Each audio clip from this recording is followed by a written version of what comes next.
नमस्कार सभी को। तो प्रकाश का जो हमारा पार्ट चल रहा था उसमें हमने परावर्तन के बारे में चर्चा करने स्टार्ट कर दी थी। और परावर्तन क्या है, परावर्तन का प्रकार के बारे में हम आज चर्चा करेंगे। और परावर्तन के नियम मैं आपको पहले बता चुका हूँ, एक्सप्लेन कर चुका हूँ। नियम पर कुछ एक दो क्वेश्चन भी शायद हम लोगों ने किए होंगे। अभी हम आज मैं प्रकार बढ़ेंगे, प्रकार के बाद इससे रिलेटेड कुछ एक पॉइंट देखेंगे हम धीरे धीरे आगे कैसे कैसे चीज़ें इसमें सेट होती हैं। उसके बाद हम क्वेश्चन एक साथ उठा लेंगे सारे के सारे, ठीक है। चलिए आज चर्चा करते हैं ये परावर्तन के प्रकार के बारे में। परावर्तन का जो प्रकार है, तो परावर्तन का जो प्रकार होगा वो दो प्रकार का होगा।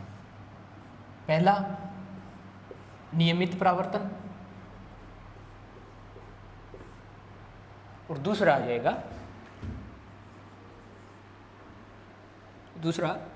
अनियमित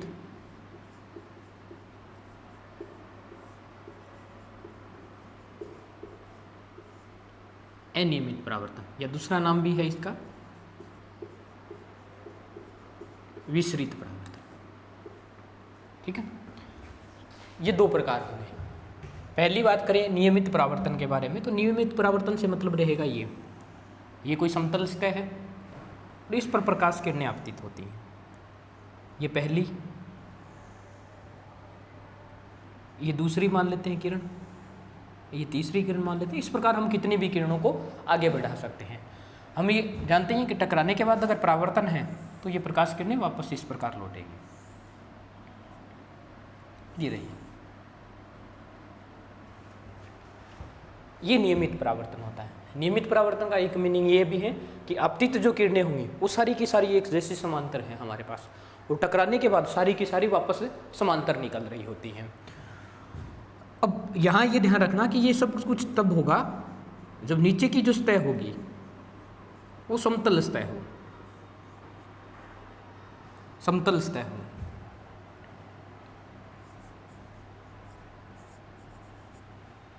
ये सारी आपतित किरण है और ये सारी की सारी वापस निकल रही हैं परावर्तित किरण।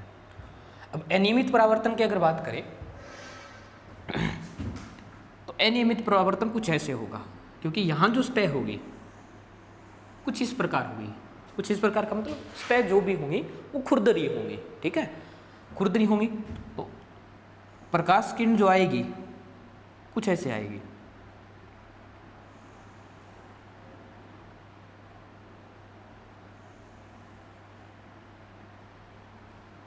ये रही, वापस सारी की सारी समांतर आ रही हैं। लेकिन यहाँ क्या होगा कि सतह के अकॉर्डिंग यहाँ जो भी हो उसमें ऊपर नीचे ये जो खुरदरी सतह है उसके कारण यहाँ चेंजेज आएंगे उसमें। तो ये सतह है, उस सतह को मैं दे देता हूँ। अगर समतल सतह नहीं है, सतह खुरदरी है, तो कुछ इस प्रकार का होगा। अब यहाँ से देखो, नॉर्मल मैं लॉजिक से इस चीज़ को बनाने की कोशिश कर रहा हूँ।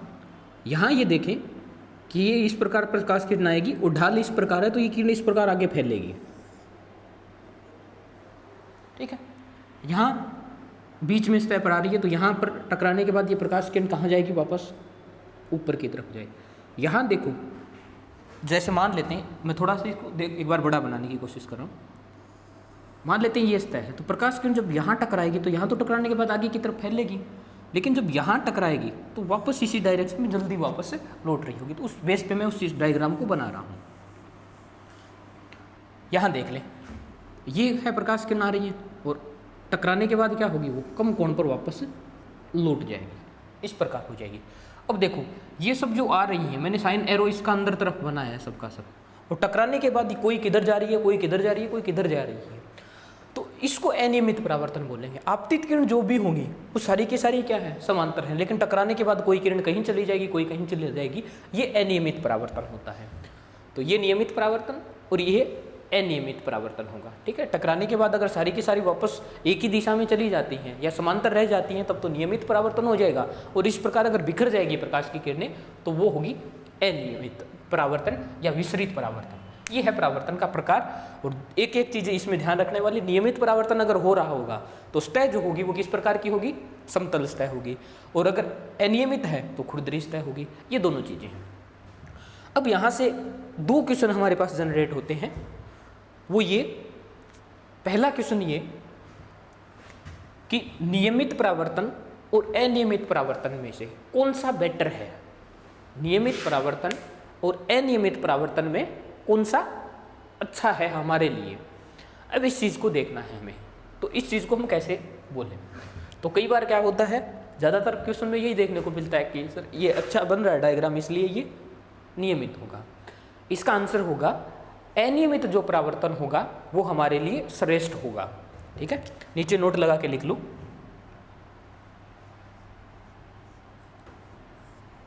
कि विसरित लिख लेता हूं मैं इसको,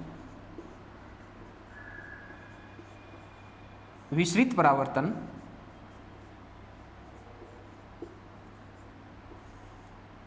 बेटर होगा।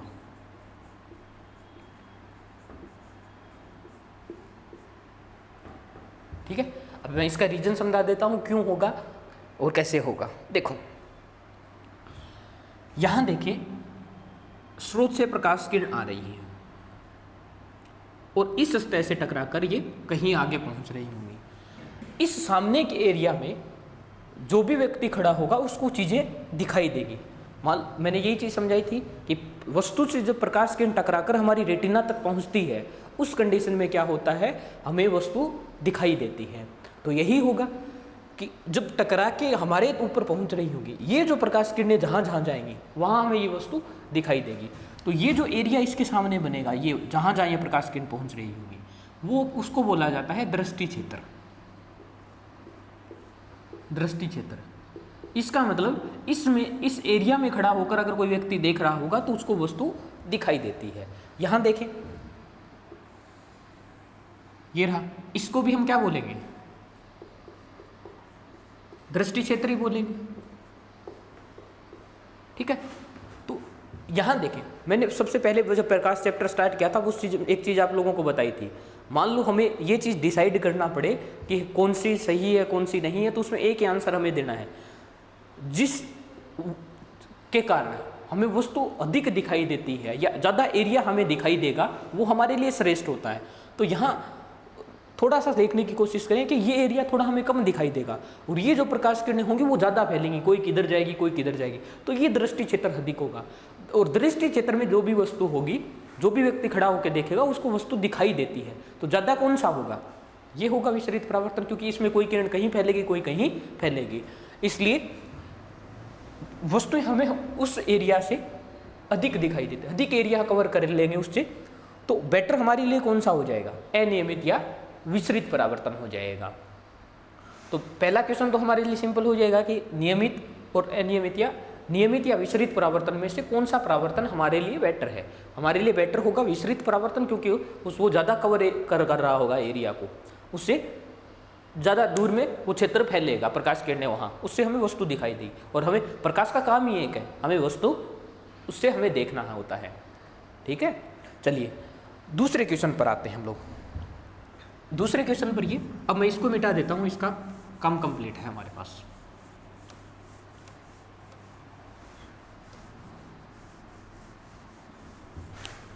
ये लो, दूसरा क्वेश्चन ये बनेगा, यहां से ये बनेगा कि जब ये प्रकाश किरणें आ रही हैं तो मैंने आप लोगों को दो नियम समझाए थे प्रकाश के। पहला क्या था, आपतित किरण, परावर्तित किरण और अभिलंब, तीनों एक ही तल में स्थित होते हैं। दूसरा पॉइंट हम लोगों ने क्या देखा था कि आपतन कोण और परावर्तन कोण दोनों बराबर होते हैं। यहाँ से जो पहला नियम है, आपतित किरण, परावर्तित किरण और अभिलंब जो बनेगा वो एक ही तल में होगा, वो चीज़ हमें दिखाई दे रही है। लेकिन क्या यहाँ आपतन कोण और परावर्तन कोण दोनों बराबर हैं? कुल मिला के मेरे कहने का अर्थ ये है कि क्या इस कंडीशन में परावर्तन के नियम लागू होंगे या नहीं होंगे। सोचो आप अपनी तरफ से क्या चीज़ें होंगी यहाँ। इस कंडीशन में परावर्तन के दोनों नियम लागू होंगे या नहीं होंगे। ठीक है, अब ऐसा फील करने की कोशिश करें कि मैं आपके जस्ट सामने हूँ और अपने अंदर बोलने की कोशिश करें। जितना हम बोलेंगे, आप ऐसा मत सोचो कि मुझे सुनाई नहीं देता है या है ये वो, अपने आप में ये रिलैक्स फील करने की कोशिश करो कि जो मैं आपके सामने पढ़ा रहा हूँ आप मेरे सामने बैठे हो, मैं उसी तरीके से इन चीज़ों को डिलीवर कर रहा हूँ। तो आप अपने आप में ये आंसर देने की कोशिश करो कि इसका आंसर क्या है, क्या यहाँ परावर्तन के नियम लागू हैं या नहीं है। चलिए मैं अब इसका आंसर बता देता हूँ। इसका आंसर होगा ये कि परावर्तन के जो नियम हैं वो हर स्थिति में लागू होंगे, हर स्थिति में लागू होंगे। हर स्थिति का मतलब जहां भी परावर्तन हो रहा होगा, परावर्तन का मतलब जब प्रकाश किरण एक सतह पर टकराकर अगर वापस उसी माध्यम में लौट रही है तो वो परावर्तन होगा, और अगर परावर्तन हुआ है उसका मतलब यहां परावर्तन के नियम लागू होंगे। यहां देखो, यहां से प्रकाश किरण आई है, टकराने के बाद वापस लौट गई, हमें सिर्फ इतना याद रखना है अगर परावर्तन हो गया इसका मतलब वहां नियम दोनों लागू होंगे। अब कैसे होंगे मैं भी वो भी चीज़ यहाँ समझा देता हूँ। भाई यहाँ हम लोग क्या है, एक चीज़ तो हम समझने की आवश्यकता नहीं कि आपतित किरण, परावर्तित किरण और अभिलंब तीनों एक तल में है, सिर्फ ये कोण चीज़ देखनी है कि दोनों कोण बराबर होंगे। यहाँ किसी को ये लग रहा होगा कि ये कोण तो बहुत बड़ा बन रहा है, ये कोण छोटा बन रहा है और ये कोण बिल्कुल छोटा बन रहा है, लास्ट वाला ये जो है। लेकिन यहाँ हमें देखना है कि अभिलंब जो बनेगा वो सतह के साथ 90 डिग्री का कोण होता है। अब मान लो मुझे यहाँ 90 डिग्री का कोण बनाना है इस पॉइंट पर, तो 90 डिग्री का कोण ऐसे तो नहीं बनेगा। यहाँ हम क्या करते हैं, इस पर एक सीधी रेखा खींचेंगे, पहले खींच दी और इस पर 90 डिग्री का कोण बनाएंगे, क्योंकि वो तो कर्व है ना, कर्व पे 90 डिग्री कैसे बनेगा। जिस पॉइंट पर, जैसे मान लो मुझे यहाँ 90 डिग्री बनाना है तो यहाँ मैं 90 डिग्री एक सीधी रेखा खींचूंगा, इस पर जो 90 डिग्री बनेगा वो 90 डिग्री का कोण होगा। तो यहाँ देखें, यहाँ पर एक सीधी रेखा खींचेंगे तो ऐसा जाएगा और ऐसे जाएगा, तो इसके बीचों बीच ये 90 डिग्री का कोण जाएगा। तो उसमें क्या हो जाएगा, ये कोण और ये दोनों कोण आपस में क्या हो जाएंगे, बराबर हो जाएंगे। यहाँ देखें, यहाँ एक छोटी सी सीधी रेखा खींच लें, इस पर 90 डिग्री का जब कोण बनाएंगे तब ये दोनों कोण भी आपस में बराबर हो जाएंगे। यहाँ भी यही सेम कंडीशन होगी। अब ये जरूरी नहीं कि ये कोण और ये कोण दोनों बराबर होंगे, दोनों अलग अलग किरणों के कारण होंगे, लेकिन आपतन कोण और परावर्तन कोण जो दोनों ये बन रहे हैं, ये दोनों कोण आपस में क्या होंगे, बराबर होंगे। तो अब यहाँ ये चीज़ क्लियर हो गई होगी कि परावर्तन के दो प्रकार होते हैं, नियमित और विस्तृत। नियमित में प्रकाश किरणें समांतरी आएंगी, समांतरी निकलेगी, लेकिन ये इसमें अनियमित में या विस्तृत में क्या होगा, कुछ इस प्रकार का हमारे पास डायग्राम बन जाएगा। ठीक है, और ये ध्यान रखना, ये जो होता है वो खुरदरी सतह के कारण होता है, वो समतल सतह के कारण होता है। ठीक है, अब दो क्वेश्चन इसमें से मैंने अपनी तरफ से एडिशनल आप लोगों को करवाए हैं, दोनों में से बेटर कौन सा है हमारे लिए, श्रेष्ठ कौन सा है, तो अनियमित या विस्तृत हमारे लिए श्रेष्ठ होगा, क्योंकि वो ज़्यादा दूर की, ज़्यादा एरिया की वस्तुएं हमें दिखाई देंगी उससे, या ज़्यादा दूर देख पाएंगे हम लोग। दूसरा क्या, इस कंडीशन में भी परावर्तन के नियम लागू होंगे, तो हमें एक ही चीज़ याद रखनी है, अगर परावर्तन हुआ है इसका मतलब उसमें परावर्तन के नियम लागू होंगे, और परावर्तन होने से मतलब प्रकाश किरण टकरा के अपने माध्यम में वापस लौट आती है, तब ये चीज़ें आ जाएंगी। चलिए यहाँ तक चीज़ें क्लियर है। अब डालो आप लोग नेक्स्ट पॉइंट में, स्पेशल पॉइंट। अब हम चीज़ों पर आ रहे होंगे जहाँ से हम परावर्तन के बारे में अलग अलग चीज़ें देख रहे होंगे, एक एक पॉइंट हम कवर करने की कोशिश करें। बाकी जो बेसिक है आप लोगों का बहुत अच्छे से इसमें कवर हो गया है। देखो हेडिंग लगा लेना, स्पेशल पॉइंट, मतलब इसमें से डायरेक्ट क्वेश्चन है, जो लिख लेंगे पॉइंट वही क्वेश्चन होंगे अपने आप। क्वेश्चन मेरा ये है, एक नंबर जो पॉइंट है वो ये है कि ये कोई सतह है और इस सतह पर कोई एक प्रकाश किरण है, वो इस प्रकार टकरा रही है, सीधी लंबवत, अभिलंबवत आपतित हो रही है। ठीक है, टकराएगी और टकराने के बाद ये वापस इसी पथ का अनुसरण करती है, इसी पथ का अनुसरण करती है मतलब इसी पथ से वापस लौट जाती है। इसी प्रकार आई, यहाँ से टकराई और उसी रास्ते से प्रकाश किरण वापस लौट गई। यहाँ मेरा क्वेश्चन ये है कि यहाँ आपतन कोण आई उसका मान कितना है और कोण आर दोनों बराबर होंगे ना, उन दोनोों कोणों के मान पूछा रहा है हमसे, कितना होगा आपतन कोण, कितना होगा परावर्तन कोण, कितना होगा। बस वही बात आप अपनी तरफ से ट्राई कीजिए, 30 सेकंड का वेट करो, तब तक मैं आप लोगों को ये चीज़ क्लियर कर देता हूँ। वापस मैं एक बार क्वेश्चन बोल देता हूँ, मान लेते हैं कि कोई अगर लिख रहा है इस क्वेश्चन को लिख ले, मैं थोड़ा सा लिख भी देता हूँ।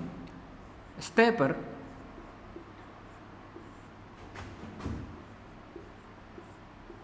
अभिलंबवत आपतित अभी लंबवत का मतलब हम लोगों ने समझा है ना, 90 डिग्री का कोण बनाते हुए आपतित होगी।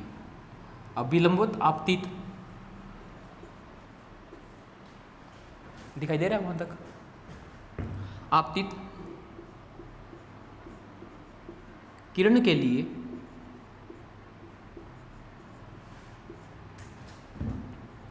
आपतन कोण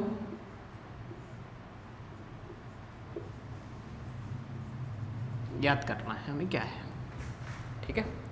तो जिसने भी जो ट्राई करनी है वो शायद कर ली होगी। अब एक चीज़ देखो, मैंने एक पॉइंट को बार बार आप लोगों के साथ बोला था कि हमें जब भी कोण का मापन करना है, उस कोण का मापन हमेशा हमें कहाँ से करना है? अभिलंब से करना है, अभिलंब से करना है। तो देखो यहाँ अभिलंब क्या कौन सा होता है? अभिलंब वो होगा जो सतह के साथ 90 डिग्री का कोण बनाएगा। तो मैं अलग से डायग्राम बना लेता हूँ। ये सतह है और इस सतह पर ये 90 डिग्री का कोण बनाते हुए मैंने अभिलंब बना दिया है, बना दिया, ये अभिलंब बना है। अब क्वेश्चन में बोला है कि सतह के साथ अभिलंबोत आपतित किरण, तो अभिलंबोत आपतित होगी तो वो ऐसे आएगी, वो टकरा के उसी पर वापस लौट जाएगी। इसका मतलब ये हमारा अभिलंब है, वो टकरा के वापस लौट रही है। इसका मतलब ये हो गया कि यहीं पर हमारा अभिलंब है और यहीं पर क्या है? ये जो किरण आ रही है वो आ रही है, आपतित किरण हमारे पास टकरा के वापस उसी पर लौट रही है।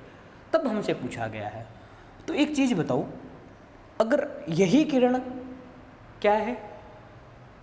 आपतित किरण, और यही परावर्तित किरण, और यहीं पर हमारा अभिलंब है, मतलब तीनों की तीनों लाइनें एक ही बन गई हैं। आपतित, परावर्तित और अभिलंब तीनों एक ही बन गए हैं। तो ये जो लाइन है इसका खुद के साथ कोण कितना बन रहा है? भाई हमें कोण का मापन करना है, तो कोण का मापन ये तो नहीं कि हम लोग यहाँ से 90 डिग्री कर देंगे और 90% लोग मूर्खता यही करेंगे, तुरंत उनका आंसर आ रहा होगा भाई आपतन कोण 90 डिग्री है। अरे सर, आपतन कोण कहाँ से नापना है, हमें कहाँ से कैलकुलेट करना है? अभिलंब से करना है। तो अगर इतना सिंपल क्वेश्चन पूछना होता तो मैं स्पेशल पॉइंट में उस चीज़ को ऐड नहीं करता।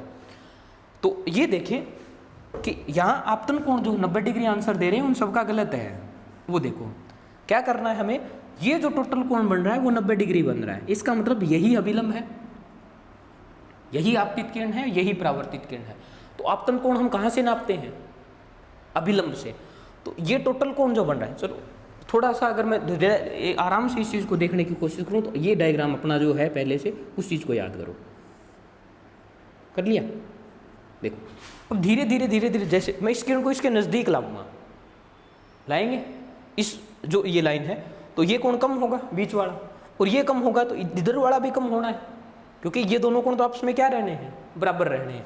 तो जैसे जैसे मैं नज़दीक लाते लाते इसको अगर इसी किरण पर ले आऊँ तो ये किरण भी कहाँ आ जाएगी? सेम टू सेम इसी पे आ जाएगी और ये हमारा डायग्राम बन जाएगा। इसका मतलब अभिलंब, ये आपतित किरण, ये परावर्तित किरण और ये अभिलंब तीनों एक ही लाइन पर आ गए, और एक ही लाइन पर है तो उनके मध्य जो कोण बन रहा होगा वो कोण कितना बन जाएगा? 0 डिग्री बनेगा। देखो ये लाइन है, इसके ऊपर में अगर कोई दूसरी लाइन और बना देता हूँ तो इन दोनों के मध्य एंगल कितना है? कोई एंगल नहीं है। एंगल होने के लिए दोनों डिफरेंट होनी चाहिए ना लाइन।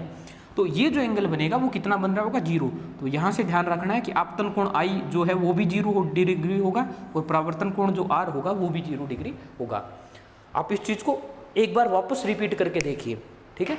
मैं वापस इस चीज़ को समझा देता हूँ, यहाँ से समझने की कोशिश कर ले कि इस प्रकार हमारा डायग्राम होता है। इस आपतन कोण को हम क्या करना है? ये धीरे धीरे इस लाइन पर लेके आना है, क्योंकि क्वेश्चन में जो है हमारे पास यही चीज़ है। लाइन पे जैसे जैसे इसको नज़दीक लेके आएंगे वो भी नज़दीक आएगी और धीरे धीरे आके दोनों एक दूसरे के ऊपर आ जाएगी। तो ये जो किरण बन रही है इसके अगर दूसरे ऊपर और बना देते हैं तब क्या हो जाएगा? दोनों के मध्य कोण कितना बन जाएगा? 0 डिग्री। तो इस प्रकार की लैंग्वेज देख के हमसे क्वेश्चन पूछ सकता है कि सतह पर अभिलंबित आपतित किरण के लिए, और ये अभिलंबित आपतित दे रखा है सामने वाले, सतह पर है, डायरेक्ट दे देता ना अभिलंबित आपतित प्रकाश किरण, तब क्या हो जाता? वो जो कोण बनता वो कहाँ से लेते हैं हम लोग? अभिलंब से लेते, और उस टाइम आपतन कोण का मान जो आप लोग आंसर देते हैं वो होता 90 डिग्री। चलिए ठीक है, अब नेक्स्ट पॉइंट की तरफ बढ़े। दूसरे पॉइंट, एक पॉइंट हमारा हो गया, दूसरे पॉइंट के बारे में बात करते हैं। और ये है ना डायरेक्ट क्वेश्चन के फॉर्म में है, और कहीं ना कहीं पूछे गए क्वेश्चनों के बारे में ये चीज़ मैं बातचीत कर रहा हूँ। तो इन चीज़ों को बाकी आप लोग याद हो ना हो, लेकिन इनको विशेष याद रखना है।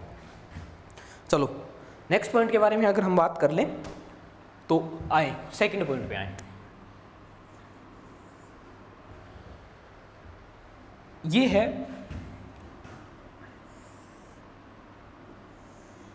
आपतित किरण, ये है परावर्तित किरण, और ये मैंने बना लिया बीच में अभिलंब। ठीक है, अब मैं अलग अलग पॉइंट ले रहा हूं आप लोगों के सामने, उनके बारे में हमें बताना है। वेग,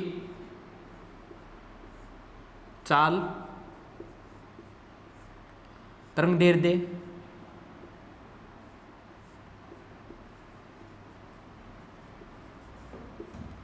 वेग, चाल, तरंगदैर्ध्य और आयाम,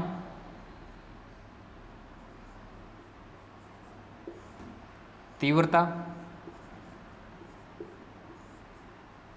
और आवृत्ति।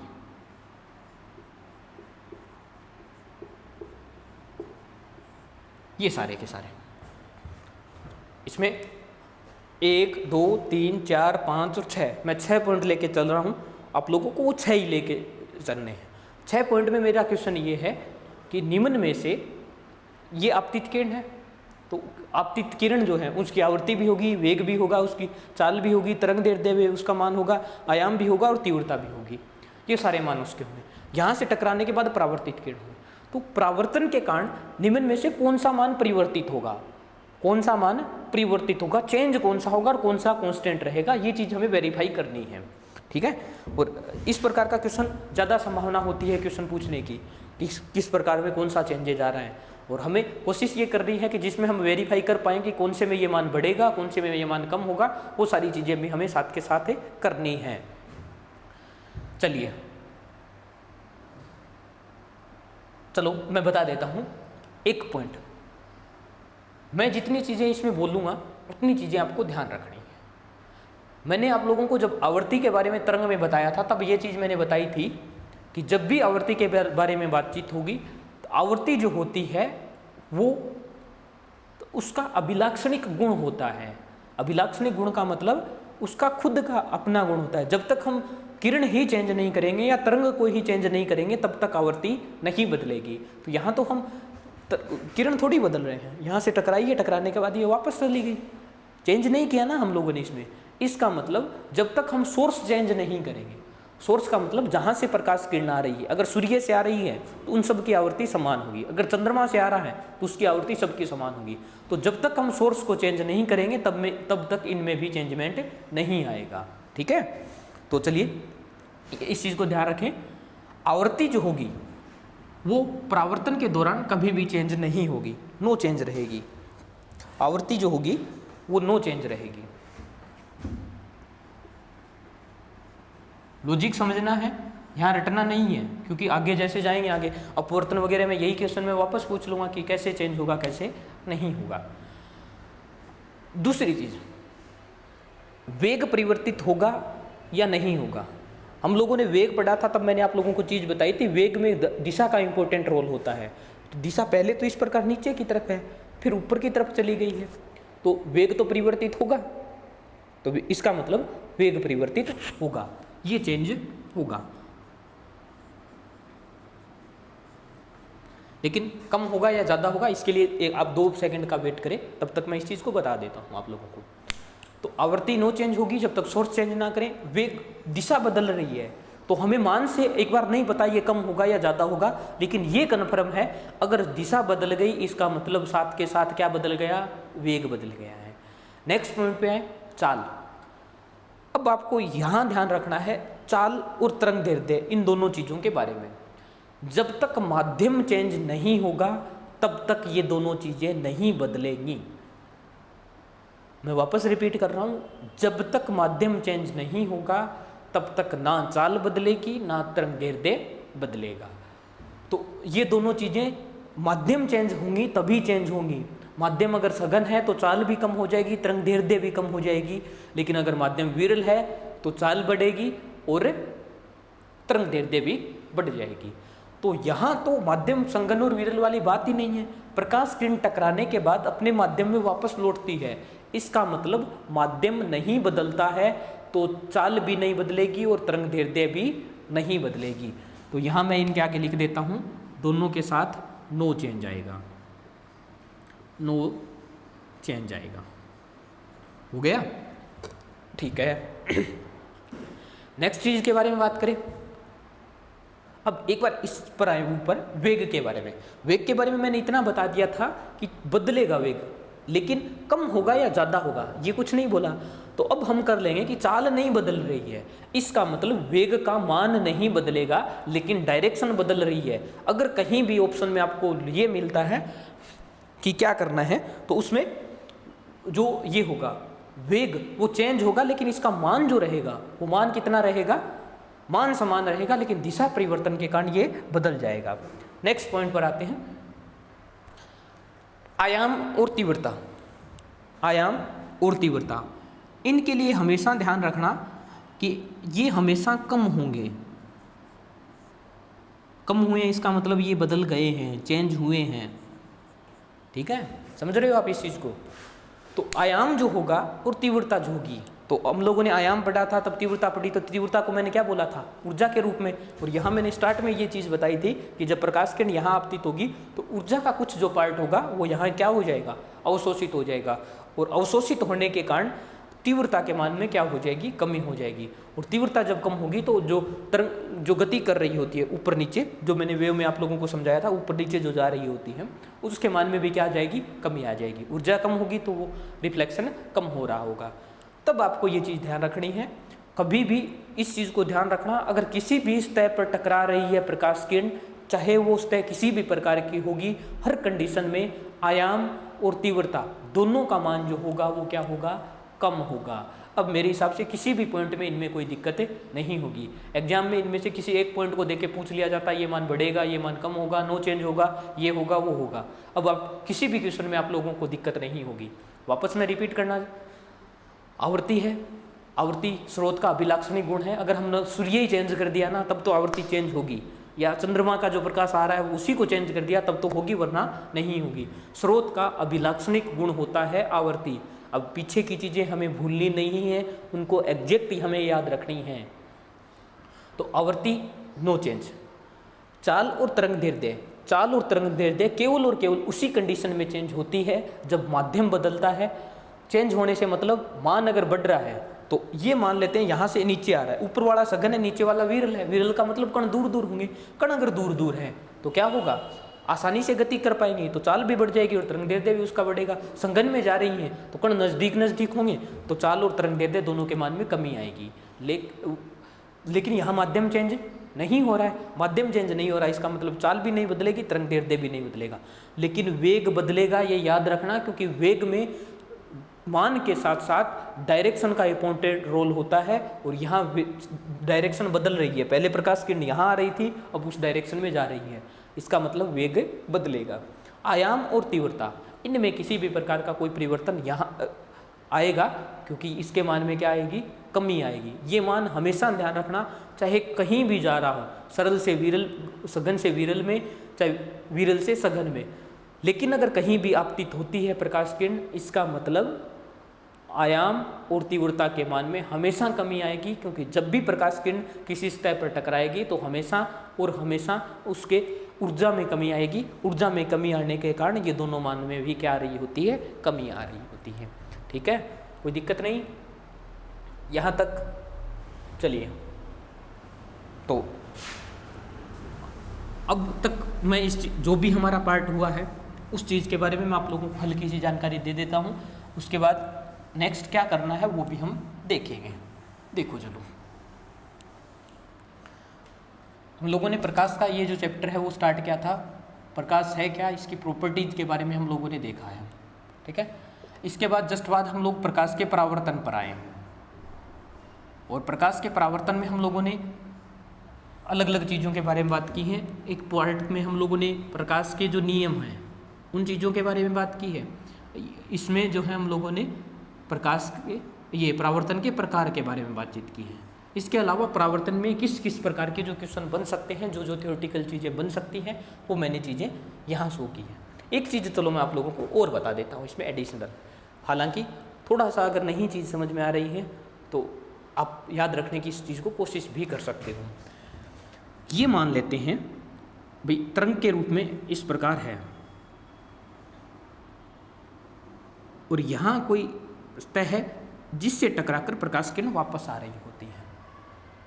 ठीक है, एक दूसरा पार्ट इसी प्रकार मैं ये मान लेता हूँ, ये एक प्रकार की सतह है जहाँ से टकराकर प्रकाश किरण वापस आ रही होती है। ये जो सतह है उस सतह को मैं नाम दूंगा विरल सतह से टकराकर वापस आ रही होती है। इस सतह को मैं नाम दे रहा हूँ सघन सतह से टकराकर वापस आ रही होती है। यहाँ दोनों में क्या हो रहा है, परावर्तन हो रहा है, क्योंकि अपने माध्यम में ये चीज़ें वापस आ रही हैं। अब इस चीज़ को समझने से पहले आप लोग एक एग्जाम्पल सपोज करें कि मान लो आपके पास रस्सी है और आपने उस रस्सी को कहीं भी कोई जो दूसरा पार्ट है, दूसरी साइड जिस पर आप रोटेट करवा सकते हो, मान लेते हैं इस प्रकार मान लें कि ये कोई पिलर है या कोई भी जैसे पाइप वगैरह जो होता है उस पर है, और यहाँ एक सर्किल जैसा लगा के, सर्किल का मतलब जैसे मान लो आप जो कड़ा जो होता है वो इसके अंदर डाल दिया आप लोगों ने और उससे रस्सी को बांध दिया।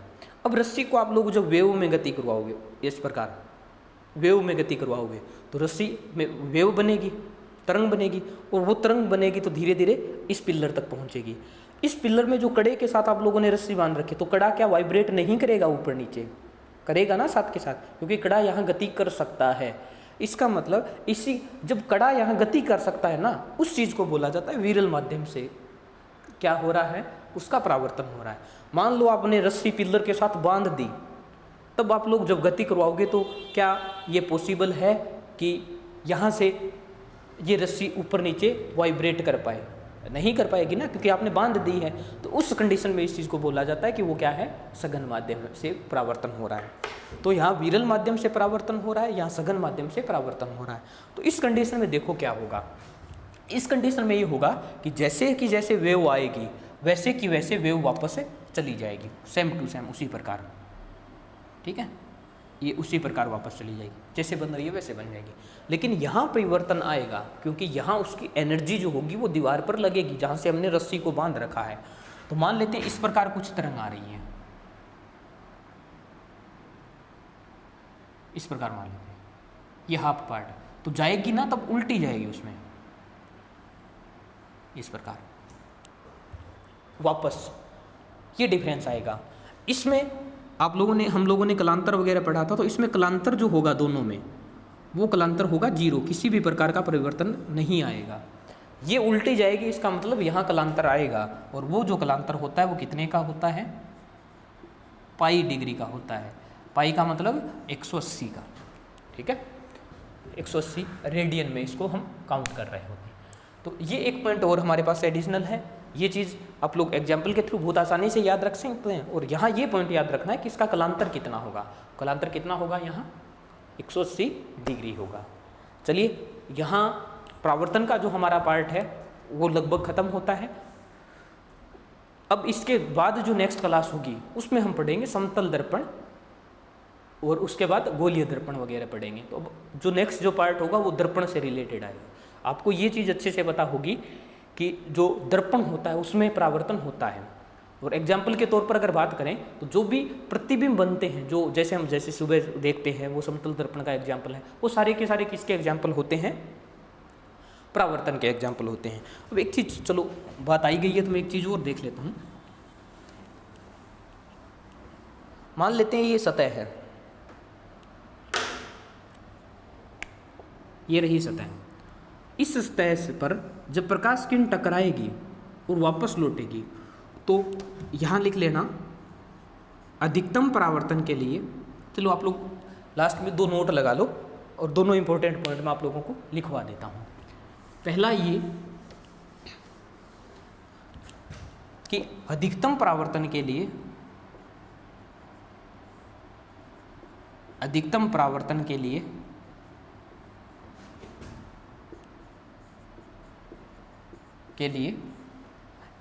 एक तरफ पॉलिश कर दी जाती है। अब अगर मैं डायरेक्ट पॉलिश लिख दूं तब भी आप लोग शायद इस चीज़ को समझ लोगे कि क्या चीज़ है, पॉलिश कर दी जाएगी।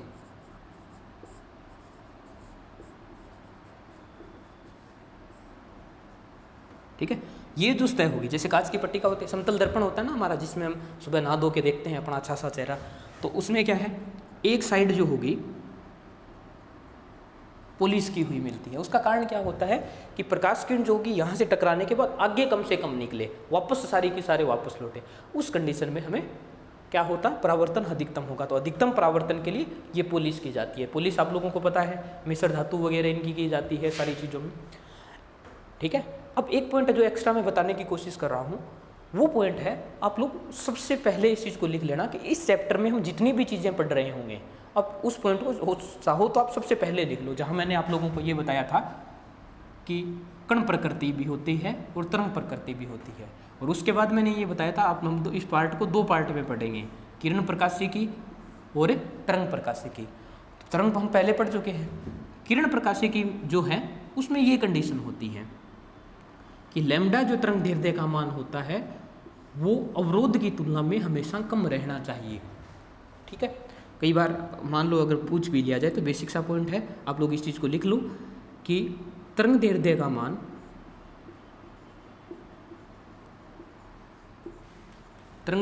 मान नीचे वाला बिठा दूं, आप लोगों को लिख लिया होगा। तरंग दैर्ध्य का मान अवरोधक की तुलना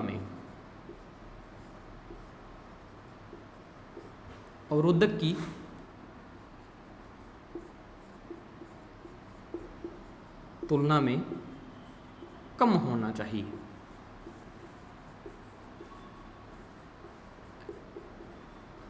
ये चैप्टर के जो बिल्कुल स्टार्ट में मैंने आप लोगों को तरंग और किरण प्रकृति बताई थी, वही इस चीज़ को ऐड कर लेना है, ये ध्यान रखना है हमेशा।